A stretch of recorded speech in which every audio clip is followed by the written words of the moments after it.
అంటమ్మా ప్రేమించాడంట.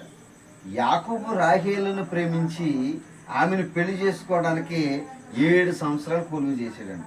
మామయ్య, నేను రాహేలును ప్రేమిస్తున్నాను, రాహేలును పెళ్లి చేసుకోవాలనుకుంటున్నాను, మరి ఆమెను పెళ్లి చేసుకోవడానికి 7 సంవత్సరాలు నీ ఊరికి కొలువు చేస్తున్నాను. ఎన్ని సంవత్సరాలు?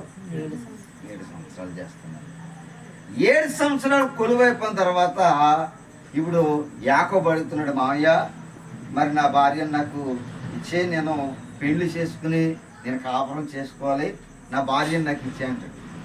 ఈ 7 సంవత్సరాలు అయిపోయిన తర్వాత ఈయన ఏం చేస్తాడంటే, సరేనాయన అంతకంటే మహాభాగ్యం ఏముంది అని చెప్పేసి ఆయన ఏం చేశాడంటే, రాహేలును ప్రేమించినటువంటి యాకోబుకి బాగా గమనించాలి. ఇక్కడ పెద్ద కుమార్తె అలాంటిదని చెప్పాను, జబ్బు కండ్ల కలది.